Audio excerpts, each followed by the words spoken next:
नवरात्रि का दूसरा दिन। ये दिन समर्पित है मां ब्रह्मचारिणी को। क्या आप जानते हैं कि इनका नाम क्यों पड़ा ब्रह्मचारिणी? क्यों इन्हें तपस्या और संयम की देवी माना जाता है? और क्यों कहा जाता है कि मां ब्रह्मचारिणी की आराधना करने से साधक को अटूट धैर्य और विजय शक्ति मिलती है? आज हम आपको सुनाएंगे मां ब्रह्मचारिणी की अद्भुत कथा और इनकी पूजा का महत्व। मां ब्रह्मचारिणी मां दुर्गा का दूसरा स्वरूप है।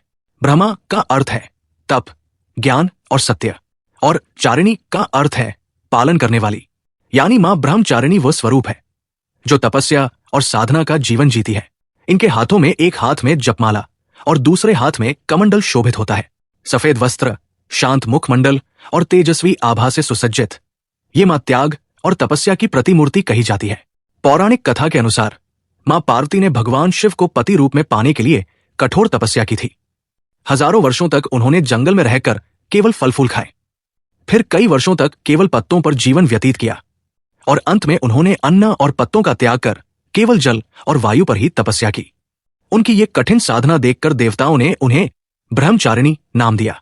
उनकी तपस्या इतनी प्रचंड थी कि ब्रह्मांड तक हिल उठा। अंततः उनकी भक्ति और संयम से प्रसन्न होकर भगवान शिव ने उन्हें अपनी अर्धांगिनी के रूप में स्वीकार किया। मां ब्रह्मचारिणी की पूजा करने से साधक को आत्मबल और धैर्य की प्राप्ति होती है। जो लोग जीवन में किसी भी कठिन साधना या लक्ष्य को प्राप्त करना चाहते हैं, उन्हें मां ब्रह्मचारिणी की आराधना अवश्य करनी चाहिए। इनकी भक्ति से घर में सुख समृद्धि आती है, कठिनाइयों का सामना करने की शक्ति मिलती है और मनुष्य को संयम और विवेक का आशीर्वाद प्राप्त होता है। क्या आप जानते हैं कि एक मां ब्रह्मचारिणी का स्वरूप शांति और तप का प्रतीक है, लेकिन इनकी भक्ति से जीवन की हर कठिनाई पर विजय प्राप्त होती है। जो अविवाहित कन्याएं शीघ्र विवाह की कामना करती हैं, उन्हें मां ब्रह्मचारिणी की उपासना विशेष फल देती है। 3 मां ब्रह्मचारिणी को शांति, सौभाग्य और दीर्घायु प्रदान करने वाली भी कहा जाता है। 4 ज्योतिष शास्त्र के अनुसार मां ब्रह्मचारिणी की पूजा करने से चंद्रमा से जुड़े दोष शांत होते हैं। नवरात्रि के दूसरे दिन मां ब्रह्मचारिणी की पूजा इस प्रकार की जाती है। सबसे पहले मां का स्मरण करते हुए घर और पूजा स्थल को पवित्र किया जाता है।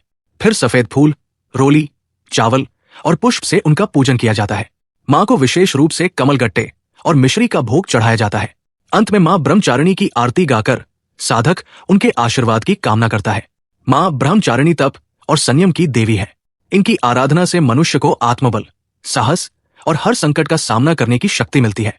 तो इस नवरात्रि आप भी मां ब्रह्मचारिणी की भक्ति कीजिए और अपने जीवन को शक्ति और शांति से भर लीजिए। जय मां ब्रह्मचारिणी। क्या आप अगले दिन की देवी मां चंद्रघंटा की कथा सुनना चाहेंगे?